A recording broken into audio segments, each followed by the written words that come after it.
Good evening, ladies and gentlemen. It's Casual. Unfortunately, we're having some tech gremlins tonight, but we still got off around 8 o'clock. And the theme song by Diane Marie, well, it's casual. It's not formal. With Renee Jaworski and Rory Penland. That's hey, most and of it. My favorite part is when she goes, "Hey!" She's so cool.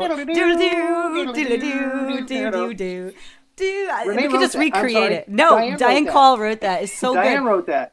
It's so fucking good. You know what I'm going to do? I'm going to keep working on it through this whole stream, and if I can play it at the end, I'm still going to play it at the end. Can we not go 1 minute without you dropping the F-bomb? No, we can't fucking... I don't know what the fuck you're talking about. I never fucking say the F-bomb. Anyways, I'm wearing a cape. I get away with it today. Anyways, Britt Allen... What is your superhero name? Look, I don't know, but Britt Allen F-bomb told me girl. she liked what I was wearing, so there you go. It doesn't get any better than that, y'all. Yes. When we were doing our sound check, she really liked your outfit with the pearls and the cape and the Yes, thank you. It's a look. It's a look. It's a look of a woman out of options and a woman out of ideas. But here we go. Rory, talk about But that's the train that is Renee Jaworski. That is the train. Thank you for not saying train wreck. But anyways, okay. We have people in the audience. Welcome, everybody. We are here. Stay tuned after the show at 9 p.m. Eastern. Olive Chiacchia is going to have her worldwide premiere of Abundant Artists. It's her new show. You're going to want to hang around for that. And Jonathan Phipps will be directing that. And I will be in the audience cheering everybody on. Rory Penland has a new show or two up his sleeve. Do you want to talk about that, Rory? We're working on some things. We are probably going to be doing a show where we talk about old monster movies. And it's going to be called General Howitzer's Big Monster Briefing Room. I love that. And there's a character that I played many years ago named General Howitzer, General Lemuel T. Howitzer. And he's very military. He's retired military now. And we're going to pick a movie, an old movie that you probably have seen somewhere along the line. And we're going to kind of poke fun at it with a military angle. And it's called General Howitzer's Big Monster Briefing Room. And that's coming soon. That is going to be so awesome. I might actually start painting again, too, on the net. I got a lot of good reaction from when I was doing paintings on SDF, Socially Distant Fest, run by Bethy and Jake Allen. And so we might actually continue to do that, maybe a 10 o'clock at night show where I just pop out a painting. I would love that. And the show tunes, too. Rory Penland is like the best show tunes guy ever. His streams, they're epic. They're crazy. All of us at our jobs, we're like, you have this talent. So many show tunes. Yeah, but you're so good at them. You're like an I've actual done like 3 Broadway. of them already. Yeah. I love it. It's so good. So again, I was doing songs my daddy sang to me. When I do singing sets, I try to do stuff that you haven't seen me do before because I don't want to do the same stuff over and over again. So I did songs my daddy sang to me for 2 or 3 sets. I did 3 sets of show tunes. I've got maybe 1 more under my belt on that. And again, just keep looking, watching our feed for the singing shows. I'll be coming in doing different stuff. Yeah, and it's so cool because you also have the Iconic Art Project, so you're going to be doing a lot with that. And I have news on that. Okay, what's the news? I talked to the guy today from Desertland theme park here in Orlando, and I'm going to meet him tomorrow at 9 o'clock in the morning and show him some of the paintings. And hopefully we're going to get a venue at Desertland, Michael Deser's, museum theme park, with the James Bond museum and the car museum, and hopefully I'll be able to show my iconic art, my replicas of famous art. I've got over 100 replicas, of famous art. Right, that's what it is, right? Like you have all of these great masterpieces that we all know and love, and you have these amazing replicas, and so people could actually go, like if you can't go to the Louvre, you could go to the Iconic Art Project. Right, well that was the whole idea was, I wanted to create, at first it was just a collection, and then after I collected like 50, I was like, you know what, maybe I should put this together in like an exhibition. Yeah. Because not everybody can get over to Paris, and to Amsterdam and to California and to New York, to see all this, these things, the Mona Lisa, Whistler's Mother, American Gothic. And again, I just thought it would be great to have it in an exhibition where they're all in one place, Blue Boy. So there it is. So I've got most of the iconic ones, and I've got a lot more stuff that complements the items that I have in the exhibition for instance, Napoleon Crossing the Alps by David is this very dramatic painting that David painted for Napoleon of a white steed and his red cape flapping in the wind. And then another artist, Paul Desroches, painted a painting of what it really probably looked like, and it has him huddling in the snow on a mule going over the mountain, and everybody looks like really depressed and cold. Yeah, that's a more accurate depiction. Yeah, definitely. So even though the other one is iconic, this one is probably what really happened, and I thought it would be a good juxtaposition. So that's the kind of thing that'll be in it, and I'm hoping that they will allow me to put it there in Desertland, where people will see it from all over the world. People come here to go to the theme parks, and they Desertland is when you run out of money at Disney and Universal Studios, because it's like $1,000 to go in now. Yeah. You've got Desertland Park with games and James Bond and cards and stuff for just like $20-$30. You can go in and see all that stuff. So. Oh my gosh. Yeah. That is so awesome. But you're also starting another one of your books. You're also an author. So you just started, you're about 30 pages into a new book. No. I had 100 pages done, and then I hit writer's block last year. And I wrote 35 pages this week. I just started writing on it again. It's the sequel to The Bachelor's Guide to Post-Apocalyptic Success. It's called The Bachelor's Guide to Post-Apocalyptic Dating. Right, which I love, by the way. And anyone can buy these, right? Where do they go? Yeah, they're on Amazon and Palm Circle Press. So again, I'm working on this second one. People have been waiting for it. They really like the first one. Right, and so hopefully I'll have it knocked out in a couple of months. Yeah, it's so much cool stuff going on, because you're also a character actor. People know you as doing these amazing characters, but you're also going to be doing a new show. Hopefully you'll be coming on to Sandy D. Ingram has a new show that's coming on, right? No Icing. That was supposed to be a surprise, but okay. No, we're talking about it now. If I let the bird out of the cage, oh well, okay. But you do character we'll be doing work. Characters on Dritta's show as well. Yes. Some of the ones that you know from the other shows that we do. Dragon Elvis and Joey K and Grodzki. No, they're real people. Don't ruin it. Don't ruin it. It's real, Rory. It's real to me. All right. So, anyways, we have an amazing A-lister here who's going to come and join us. We do. We have a wonderful guest on tonight that I was able to talk into coming on the show. We know each other from Clubhouse. I meet a lot of very interesting people on Clubhouse, which is an audio format that people go on. Yeah, and they just do audio stuff in different rooms. There's no video, and a lot of people really like it. A lot of big stars and producers and stuff hang out there, so it's a lot of fun. And I see Britt in a lot of the rooms, and she's an actress who's really creating quite a name for herself, especially in television movies. So let's go ahead and bring Britt on up here. Britt Allen. Right. Hello. There she is. Hey guys, how's it going? Hey. It's good. As you can tell, we're really busy. Yeah, so much going on. The Tarzan verse, as we call it, is expanding at leaps and bounds. You know how the universe is expanding? Well, the Tarzan verse, as we call it, is expanding every single day. We can't keep up on it, but it's a good problem to have, right?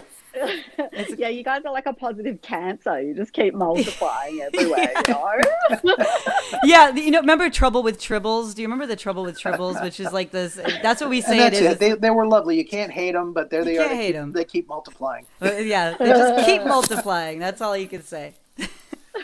So I often wondered what happened to all those extra tribbles that they had. They came into the Tarzan verse, and now they manifested in you and me and Britt and everybody. Did they open a barbecue tribble stand? So speaking of which, you actually live in Texas now, right? I do. Yeah. I live in Dallas, Texas. I married an American man who lives here about 10 years ago now. I came here for love. How did you meet him? I want to know how you met him. How did you meet the American man? All right, that's quite. And does he have a sexy Texan accent? Because we all know Texan accents are pretty sexy. No, he doesn't. And all of my girlfriends in Australia, when I first started dating him, that was the first thing they wanted to know was, does he have a Southern drawl? Yeah. But sadly, he doesn't. He did grow up the first half of his life in Virginia. So he did have a little twang. But then he was an army brat. So his family moved to Arizona and he got teased for his little Southern drawl. So he learned, just like me, he learned to adapt a standard American accent. So the baby said, how you all doing? They tased him. Yikes. That's what I heard too. I reckon I won't be saying that again. Pretty much. I think he got beaten up on the playground once or twice. I don't know. I know it's traumatic for him.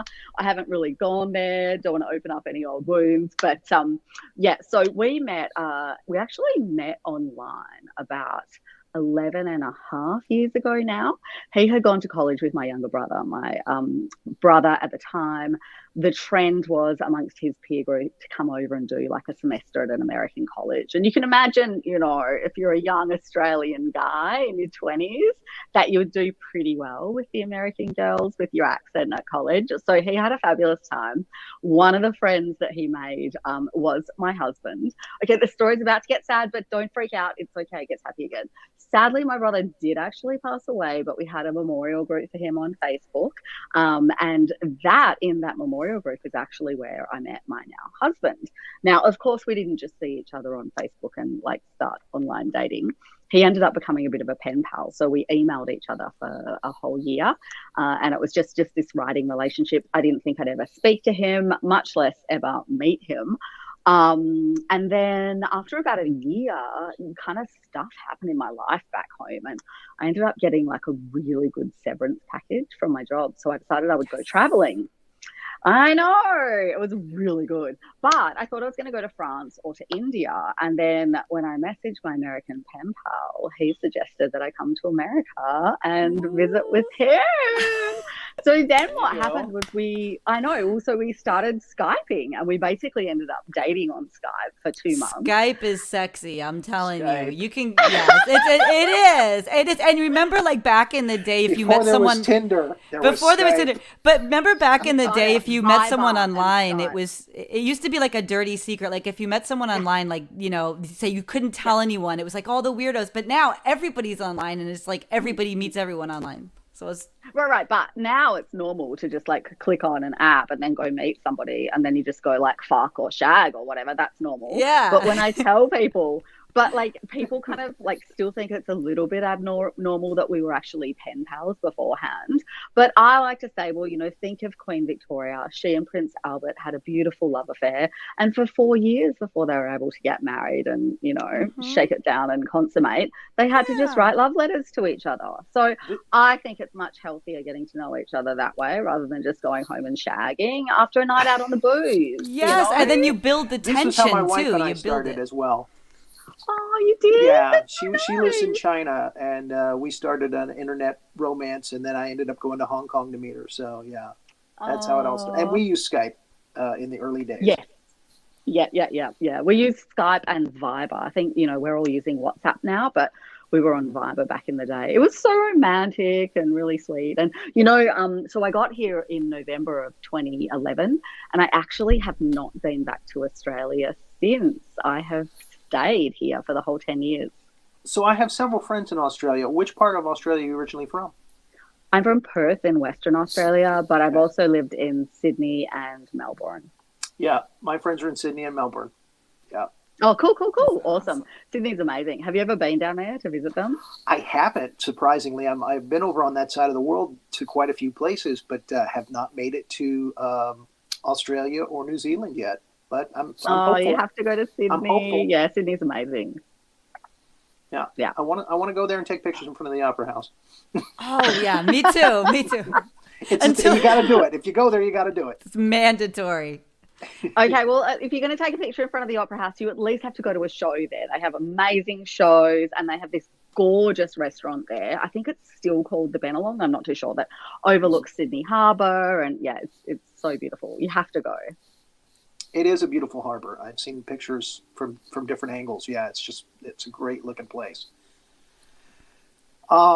So, what can you tell people who are not from Texas about moving into Texas and staying there? Okay, so at first it was amazing, because I actually, when I came here, I had never even been to America. So for the first place in America to land, for it to be Texas, I like to tell people that Texas is kind of the the Australia of America. And yeah, it was amazing. Like I was totally down my family. What, in Texas or Australia? Well, the thing is, like, not in Texas. It's humid. It's humid in Texas. Arizona is. Oh, but they always say it's dry heat. No, they don't. Arizona they did when I went through. It's dry heat. Oh my God, no. I would think that Australia would be more humid. Well, no, so Australia is the same size as America. So we have the same climate variation that you guys have. So, up in the north of the country, which is close to the equator, it's really tropical and humid. And then as you go south, it just gets a lot colder. So kind of like you guys, Yeah. But yeah, so it was amazing. My cousins and, like my great grandparents and stuff had a cattle farm in Australia. So I loved the whole cattle heritage here in Texas. And for a while, my husband and I lived in Fort Worth, which is so cool. If anybody wants to experience Texas as they think Texas is, you have to go to Fort Worth. It's such a cute little city. They've got the first indoor rodeo ever built in America. The stockyards with the cobblestone streets, and they've still got the old saloon bars, and yeah, it's so cute. But yeah, no, I mean, it was a love affair. I just totally fell in love with Texas. Well, yeah, I mean, now really into the arts there too, right? Oh, so into the arts. That was what I was just like Austin. By. Austin is, you wouldn't think that Austin would be so into the arts, but it really is. Totally. And also very much so Fort Worth. For a city its size, it's got amazing galleries like Kimball Art Gallery, the Modern. I mean, it's phenomenal. And they also, little known fact, my friends' kids are in bands. The Fort Worth live music scene now is kind of what the Austin live music scene used to be. So it's thriving, but it's still very much kind of like an underground force. So yeah, go visit Fort Worth. It's amazing. Definitely have to check that out. You have been acting on television mostly. You've done quite a lot, actually. You started out doing TV shows, and then now you're doing a lot of TV movies. Yeah. Which do you prefer, the TV shows or the movies?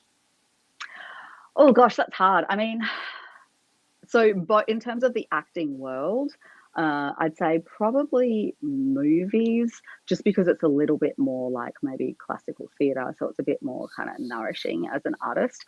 But what I really loved, which I did in Australia for a little while, was host a TV show, and that was amazing. That's my favourite thing to do, is to just kind of be with people and host. And I still host now. I do the live fundraisers for our local PBS station, so that's really fun. But yeah, I think movies and then hosting, my favourite.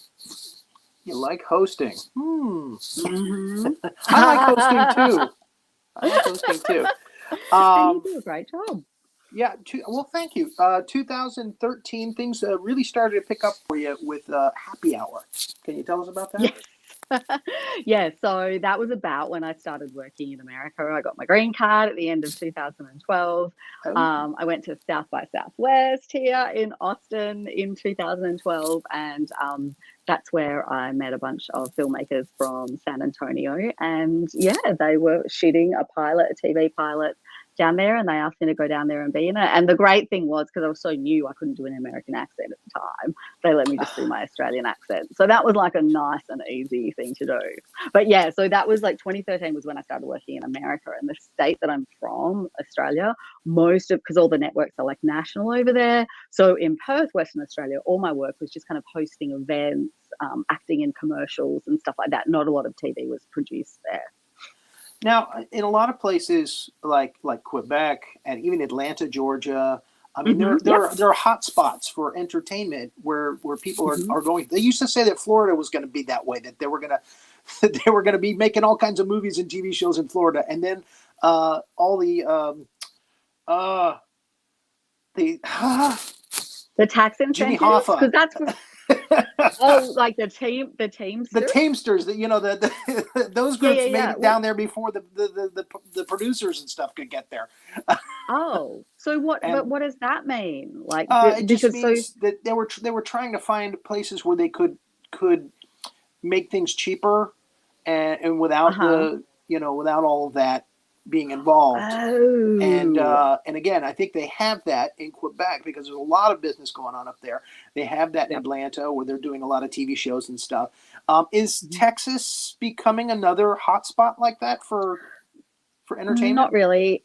I mean, it kind of, I think there was some new incentives passed recently, but when I first moved here, I have been told that's when Texas cut the state, the tax break incentives for production companies. Okay. So that is what really determines if the productions come here. So for example, I work more now in Oklahoma because they have a much better state tax incentive for production companies to go there.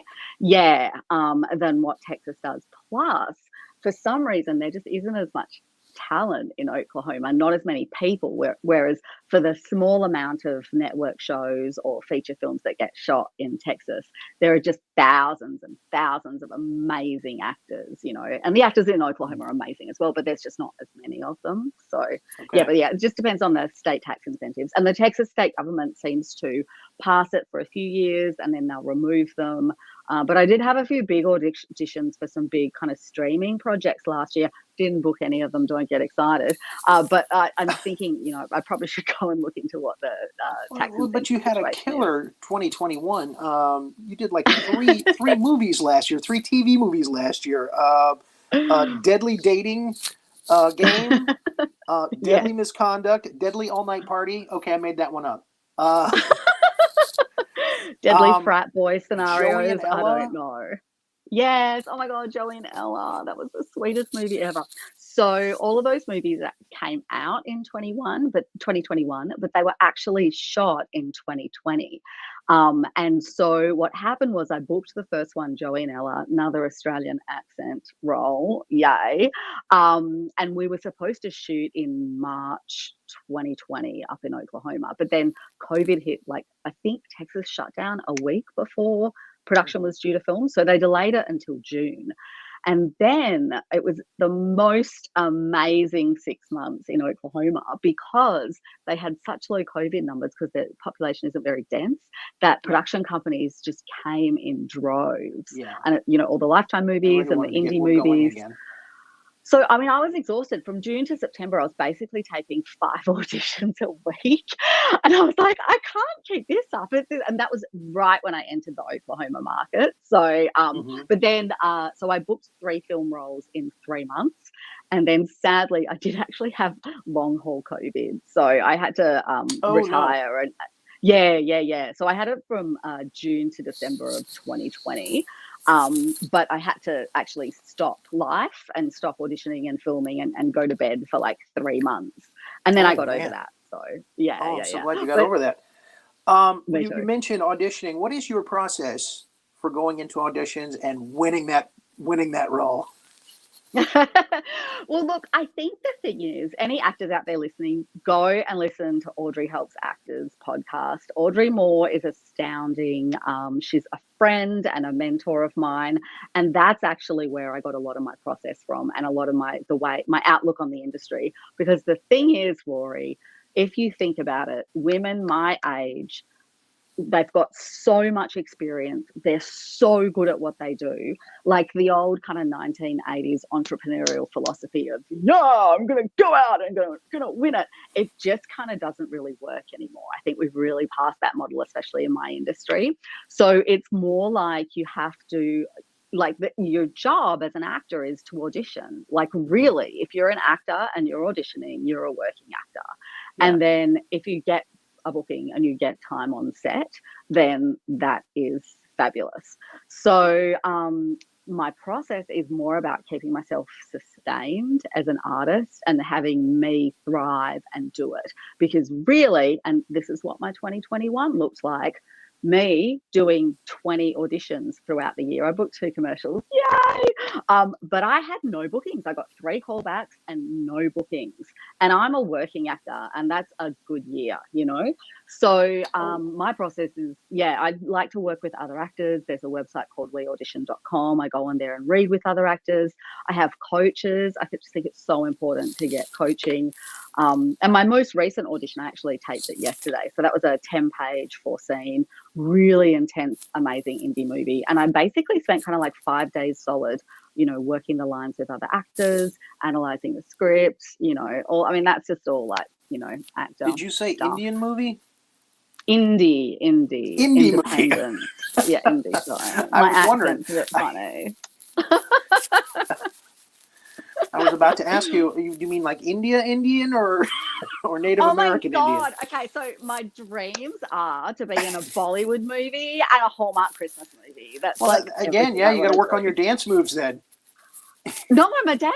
Rory, didn't you know that? I was a dancer before I was anything. I started dancing I know that one of your first parts that you were your cast in, you were a dancer. I saw that on your IMDb. You got some really good write-ups for Deadly Dating Game. Thank you. That was an amazing role. Again, it was a beautiful California crew and production company that came to Oklahoma. And the star of the movie, Sky Coyne, look her up. She's a fabulous actor. Was amazing. And I had a few days up on set there. My role was a love therapist, and it was just, it was so much fun. And I think that might have been my first Lifetime movie. And so, you know, especially coming from Australia, we watch that stuff all our lives, but we're so far removed from where it gets made. So it's just, really exciting. Now, unfortunately, I haven't seen the movie yet, but what kind of character did you play in that? Were you a So my role, no, I was a therapist, and my specialty was love and relationships. And the plot was that the lead role, played by Sky Coyne, she was being stalked by somebody. And so while I was in her radio studio, much like this, her stalker was calling in. She was asking me questions about, you know, like, what is stalking? What form of love is it? And then I kind of became a bit of not a mentor, but I kind of helped her a little in terms of having her protect herself and take care of herself. So, that was great fun. And I'm still friends with Sky now. Yeah. Well, that's great. I got to ask, nosebleeders. Yeah. Oh, my God, that was so much fun. Oh, so that, I think the title itself is intriguing. And post-production. Yes. Now, so that was this amazing band. Oh, my God, I can't remember their name, but they're up in Denton. And it was based on a real experience that I think the lead singer had. Like he was on shrooms, he was tripping, and then all this kind of stuff happened to him. He went on an adventure, met a music producer, the music producer's wife, that was me. And then like he got a record contract. But then in the end, I think like nothing, like it didn't happen. Like it was all, he just like was tripping on shrooms. So, but that was so much fun. And you know, anytime was by his bed at the end. I think so. Yeah, I think so. But anytime I get to work with musicians, it's so fun. And they of course, did all their own music for the movie and stuff.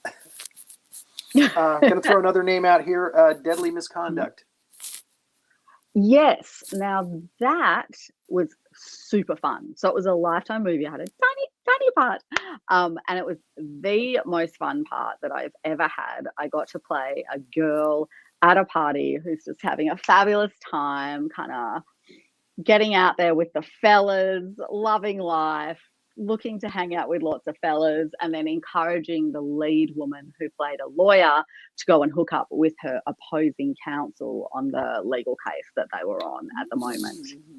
I know. And fun fact, the opposing counsel was a guy who was Australian. So they had, like, in the middle of Oklahoma, 2 Australians on a film set at the same time. It was there you really go. cool. Who would have thought? I know. We're just invading. Was he able to do an American accent? He was. Yes, he was. All Australians that perform in America can do an American accent. When I said Joey and Ella earlier, you're like, oh, so what can you tell us about that experience? It sounded like it was a good one. Mm-hmm. Yeah, it really was. So that one has been released through Lionsgate and is available on Amazon Prime. Mm-hmm. And there's a production company, and they've made a few of these kids CGI adventure movies up in Oklahoma. So, of course, it was about a kangaroo. So I was playing an Australian zookeeper, basically like a Lady Steve Irwin. I even looked like a Lady Steve Irwin. I had the like khaki vest and shorts and safari hat and everything. Yeah, it was super fun. And yeah, the CGI baby kangaroo and the kangaroo's mum. And it was just a story about how the baby kangaroo, Joey, becomes friends with Ella, who's this gorgeous 12-year-old girl, and then they bust this gang that have they've done a jewelry heist from the local bank vault, and then they get caught, and Joey, well, it starts off with Joey being separated from her mum, the kangaroo, and at the end we're all reunited and Joey gets to get back together with mum, and I take them back to Australia. Is there anything that I didn't mention that you would like to talk about? Oh, yes. My friend Dathan Smith in Oklahoma is currently producing his own web series, and it's called Life. And that is amazing. That's a series of short streaming webisodes. And I think they may be available soon on Amazon.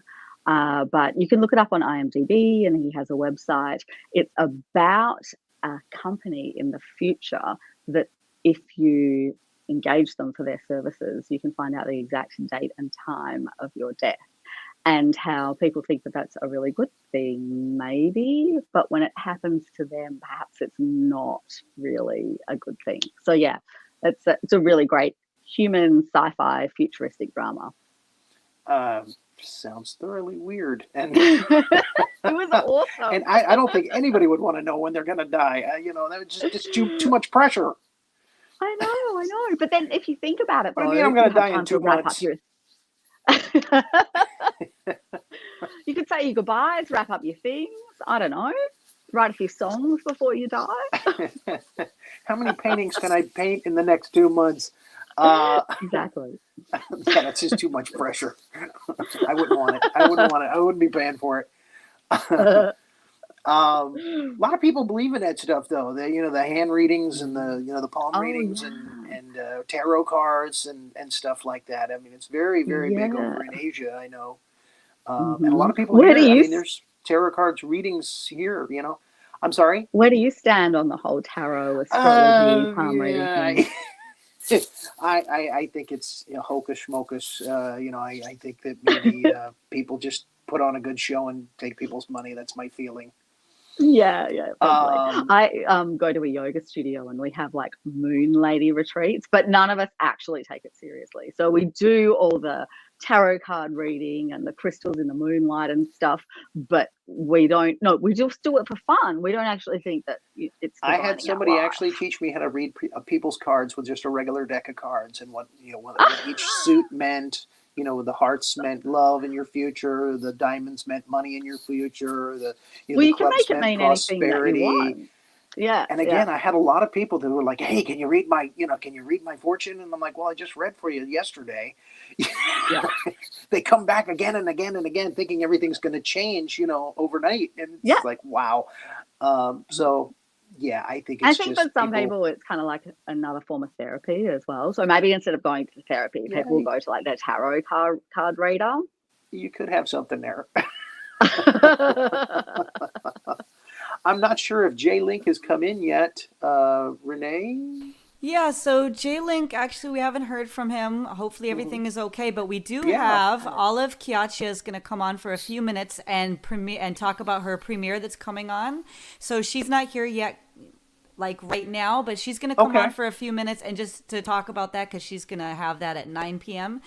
So hopefully that's okay with you guys. Also, We'll continue to talk, and hopefully Britt will stay for the whole show. I hope so. Yeah, and also I do want to. I've been working with the tech gremlins behind the scenes, and I have the general thing, but it's going to be in a tiny little thing. So just for shits and giggles, do you guys want me to try and play that just to see what happens? If you can play that, we'll go ahead and play that now. Let's just see what happens. I think you'll be able to hear the audio on it. It won't open. So let me show you guys what we see here. This is kind of like behind the scenes fun stuff. But I get such a kick. We were talking about this in the green room. I hope it's the second one, not the first one. It is this. Yeah, you deleted the first one, so is it was the first really one easy. Rude? No. There's a story behind that, and I'll tell you after we run the video. So this is what, so let me show you guys what I have right here. So like, you see how when I try to play it big, it just won't. It never will. I've been trying for hours. Like, it's not going to happen, guys. So you're going to see this little thing here. Just like, use your fingers to open it up big. Yes, okay. On your computer or your phone. Yes. All right. So, and the screen is frozen for some people, but anyways, thank you, Facebook. Anyways, here we go. Let's see if we can get the audio on this guy. How about that? Okay. All right. Hold on. It's a very precise operation, everybody. Has to be perfect. Here we go. Hello, cadets. My name is General Lemuel T. Howitzer, and I'm the head of the Big Monster Briefing Room. And we're going to have a show here on Tardon Media very soon called General Howitzer's Big Monster Briefing Room. And what we will do is we will talk about a training film that has a monster in it, something you've probably seen before.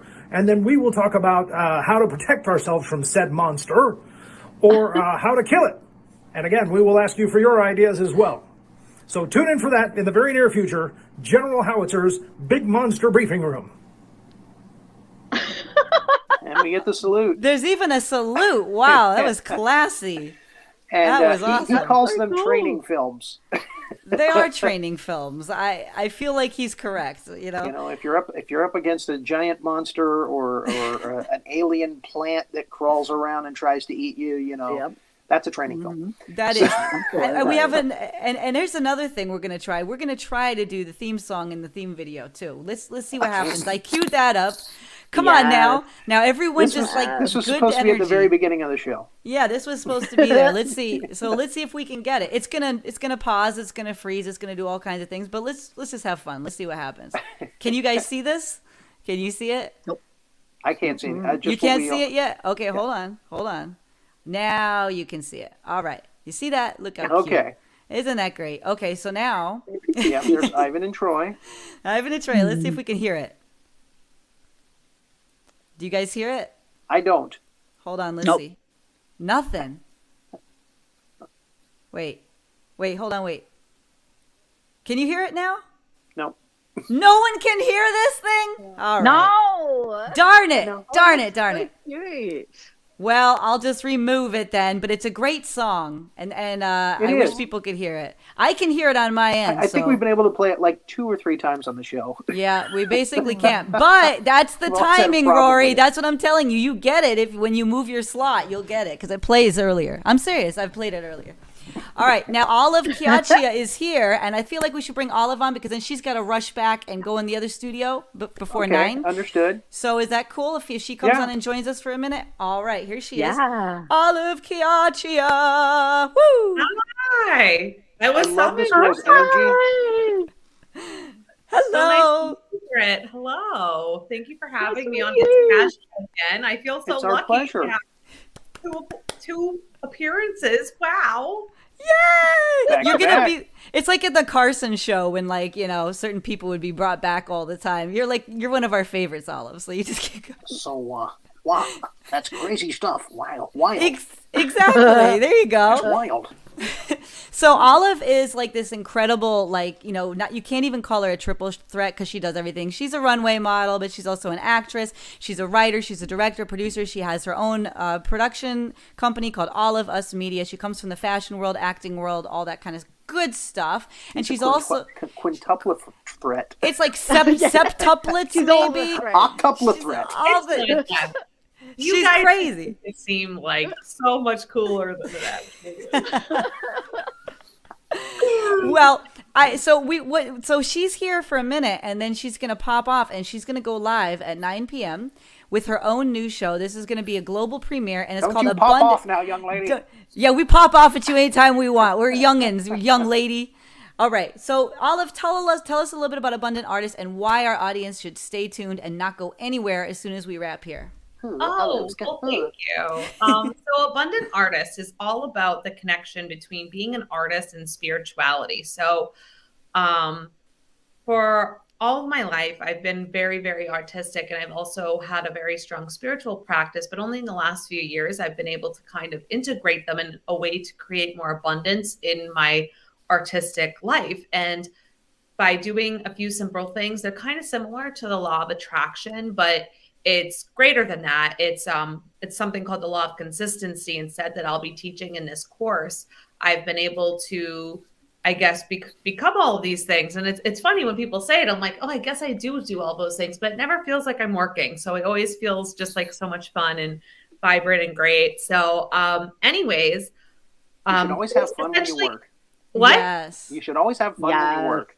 Yes. So Definitely. I guess I'm doing it right because I'm always having fun. So that's good. But it's just been a dream. A lot of things have really opened up for me since I've been using these kind of just working with the universe as opposed to working against it. So through working with a lot of spiritual gurus and taking a lot of classes and reading a lot of books, I've really developed a way of combining spirituality and art to create abundance in an artistic career. And it's something that I really wanted to share with the viewers because I mean, first, it took me a lot of years and a lot of money to be able to learn all these things. And it would just be awesome for me I would just love to share all the knowledge I have. So it's going to be kind of like a course format. I have actually like little lessons written and everything. So if people are interested afterwards, they're also welcome to just like send me a quick DM and I will send you all of the writing that I have for each week. My gosh. So it's going to be great. The first 20 minutes, I'll probably just kind of lecture. And then the last 10, we'll just do a question and answer. It might end up being a little longer. We'll see how it works. But yeah, so I'm really, really excited. And any donation stuff. So I'm also working on this pilot called Group. And Group is something that me and Renee are both executive producers on. So that's another part. We're just trying to bring awareness to that project as well. So. Well, yeah, and Group is this cool thing. I want to talk about it a little bit because, first of all, Abundant Artists, I wanted to say, like, artists, I do feel, we were talking a little bit about it before you came in, Olive, but it's like, just generally, I feel like artists are sometimes into more of, like, spiritual things sometimes, or tend to be a little even eccentric or whatever, or tap into maybe a vibration that, like, other people don't. Do you think that's true, that artists tend to be a little bit more into that stuff? Absolutely. And I think that you absolutely have to be to an extent because artistic careers aren't very steady. And as humans, our human form, our flesh body really likes stability. And in order to feel that stability, so stability isn't a job. It's not a house, a family. Stability is something that you have inside of you. And once you're able to get that stability, you will reflect that in your outer world. And for artists to be working artists, you have to just really believe in something. I don't know how people would be, I don't think I've met a full-time artist that isn't spiritual, at least a little bit, because I just don't think you have to trust so much. Right. Yeah. Yep. That's totally true. And then that dovetails with Group. So the thing about Group is like, so right now it's in development. It's a sitcom, or maybe a dramedy. I don't know, Olive. It seems like there's dramatic aspects. Sitcom for sure. We were sitcom, thinking yeah. It's going to be sitcom, I think, was our But it's one of these things that's so cool about bringing people together because it's called Group because it's about group therapy. And Olive is not only, creating it and all that and starring, but she's also starring in it. Like she's going to be the star role. But it's about mental health. And, this is going to be in a post-pandemic world. So we're not, just staying in the pandemic world. It gives people hope for that. But also just like what is it to get rid of this stigma about mental health? Because that's something else that really impacts the artist community, as we know. And people still a lot of people don't feel like they can get therapy. They feel like there's a stigma. It's like, oh, we can't talk about that kind of stuff. So there's also like a reason to do it, even though it's also really good. I mean, it's amazing. I don't know if you want to talk about the writer and other co-creator of it, Brian. Brian, yeah. So Brian is one of the co-creators of Group. He's produced a bunch of really cool movies. He has sold all of his movies for a profit, so like that's cool. Yeah, there you go. That's impressive. So far, he's profited, so I think that's pretty sweet. Brian's been in the industry for about 12 years. And he's worked with a bunch of A-list actors who have agreed to come onto this project. We've been talking to people from The Office. We have a few people from just some bigger movies that are hopefully going to be coming on board with us. And I think that the reason, just like the comments are saying, is that mental health is so important. And it's important to be able to talk about mental health but laugh. Talk to this girl down here. Talk to this girl. Hire her. Would you like to be in it? She believes in the power of positive thinking. Hey. Absolutely. I'm really passionate about mental health. Yes. I would be honored to be in it. Oh my goodness. Well, we'll have to connect them, Britt. Call us. I would love that, you guys. I love the accent too. It'd be so cool to have. Well, that's perfect. She's Australian living in Texas. How cool is that? Mm-hmm. There you go. I love that. There's a screenplay there. There is. I know. There really is somewhere. All the cows and the land. I don't know. That's right. That's all right. So everybody stay put. We have to let Olive. It would be different. Yeah, we do have to let Olive go because she's got to get ready. She's got about 14 minutes till she goes live. But thank you for coming on, Thanks for swinging Olive. by. Thank you for having me. This was so great. It was great to meet you, Britt. Always a pleasure, Lori. And I love Rory. you. Okay, bye, Olive. We'll see you soon. Bye, Olive. Bye. All right, there she goes. Anyway, so now we can continue. And again, I love her energy. I know, she good. is positive energy. Squared, yes. And I love what she was saying about the artist having to have stability within themselves. Like that is that's so true. That's exactly what I was saying before. And I love that she's now developed a program that can help artists create that for themselves. It's so important because you can't just be flung at the mercy of the industry. And sometimes you're going to be working and sometimes you're not. I think that's going to be a wonderful peer collective. Well, and again, I was happy to link you together. Hopefully, she'll be calling you to do some more work. Oh, what an amazing woman! What have you got in the works, by the way?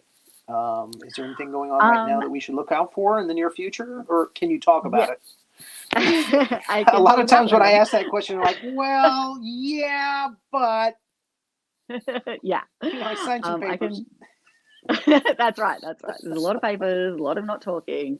No, I can talk about one of them. We are about to go into production of episode 4 of Life, the web series. We were supposed to shoot a couple of weekends ago, but sadly, a few of our crew got COVID. Oh my gosh. So, which is, it's just everybody. This Omicron is just crazy. Dude, I know. It's evidently not as bad as the original, but it's just so contagious. It's like everybody's getting it.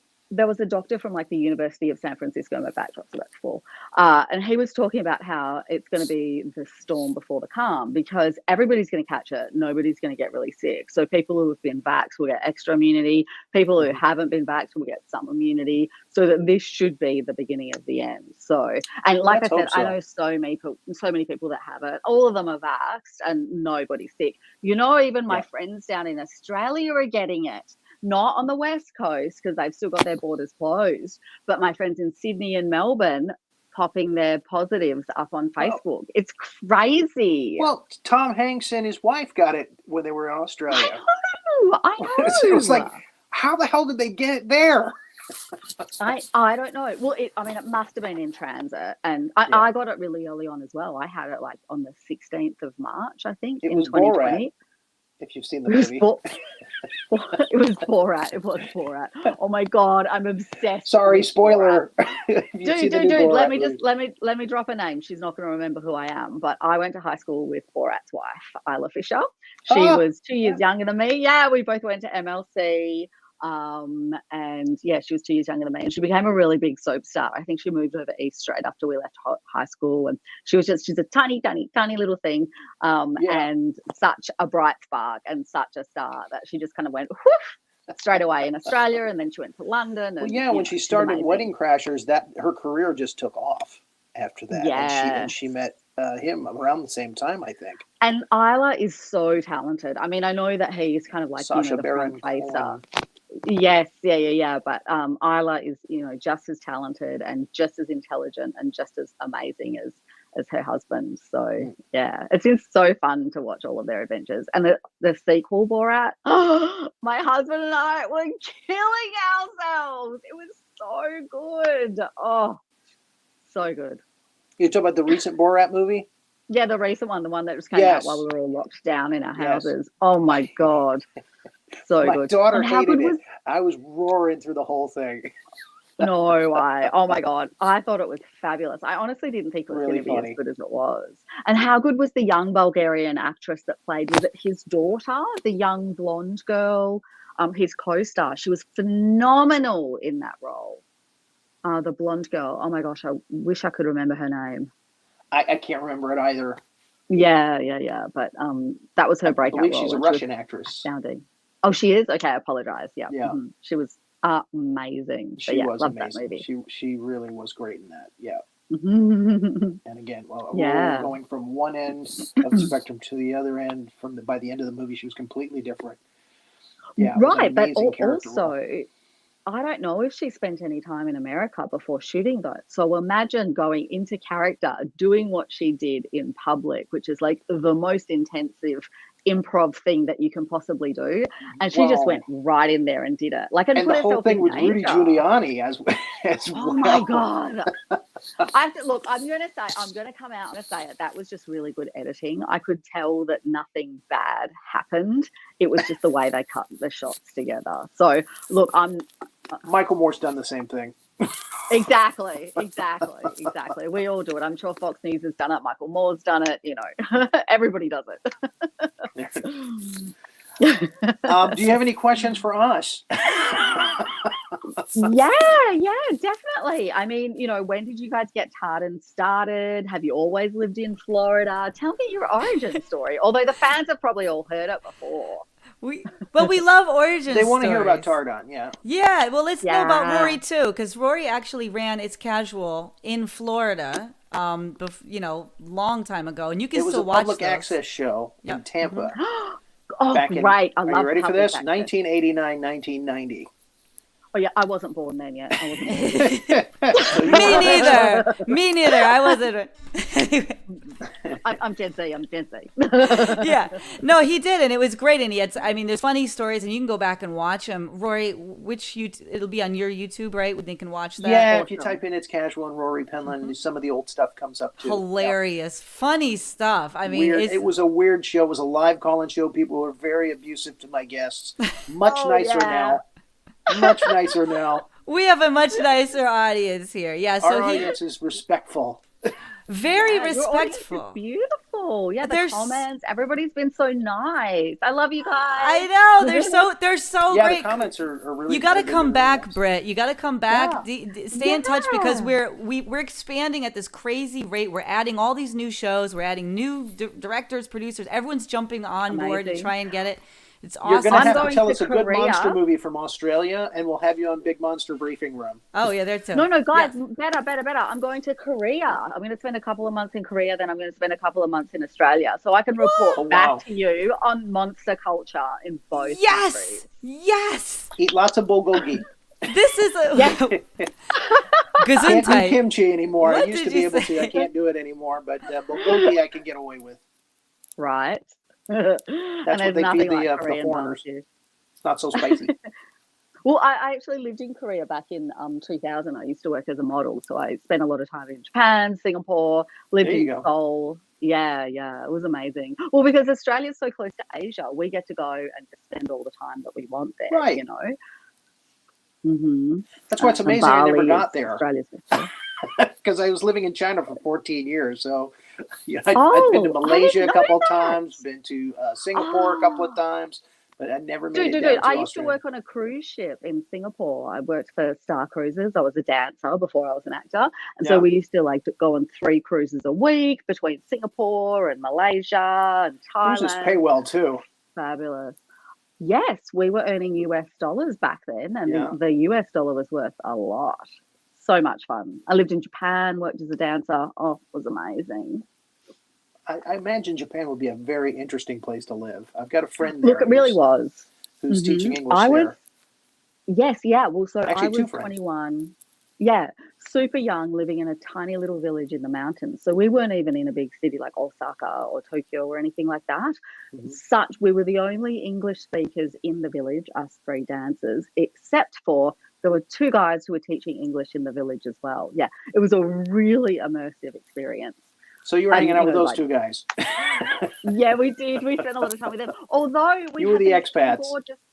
Yeah, we know we have these two gorgeous Japanese friends, John and Chia. And my mum recently reminded them, one of them, we think it was John, but I need to find him on the internet and find out, had been on exchange to Perth to my best friend that I've known since I was 3 to her high school, and he spoke English. And we connected in this tiny little village in Yumura on Sensho in Japan. It was amazing. Love Japan. Well, and again, I'll be talking all about a lot of Japanese kaiju soon on my next show. Yay! And, we have a few guests that have been on this show that I know will appreciate that, and they'll come on as guests, and we'll have to have you come on. You'll have to tell me a good monster movie from Australia, though. I will. I'm going to have to go into deep research after this because, I haven't been there for 10 years. So it might be historical monster movie. And stuff that Peter Jackson did in an American film, we can't count that. No. Well, Peter Jackson's from New Zealand. That's right. New He's from New Zealand. Australian, Sorry, Canada. my bad. Yeah, don't know. New Zealand, we love you. You are fabulous, like Canada is as well. Well, thank you so much for coming on and having fun with us. I'm a little taken aback about the fact that we didn't get Jay Link on tonight. We'll have to have him back on a later show. Yeah, we'll have him back on. We don't know what happened, but we're definitely gonna find out. We love Jay Link. Is Jay Link is this incredible. I call him the dream maker. He's a philanthropist. He supports all of our artist communities. He's one of our executive producers. He helps out. He supports artists. A lot of performers. A lot of people. He has a heart he's an absolutely beloved person. And so I'm sorry you didn't get to meet him today, but Britt, we definitely will find a way for you guys to meet because he's just a wonderful, wonderful human being. So we hope everything's okay with him. We trust that everything is okay with him. But Britt, we want to see you again at some point, and hopefully you can subscribe and watch our shows and comment, and you can be in the Peanut Gallery. You can be in the Peanut Gallery. Yeah, go to Tardon Media. You'll regret that. Yeah, you don't. And then you can do it from when you're on the other side of the globe, and everything will turn upside down. All the comments coming upside down from nothing like having a Texas Aussie super fan. Yes, that's right. Yes, and our CEO. Do you call yourself an Aussie Texan or a Texas Aussie? I think I call myself Australian American because not everybody loves Texas as much as we do. So yeah, Australian American. We've got to be diplomatic, Right, you have to be. Fair enough.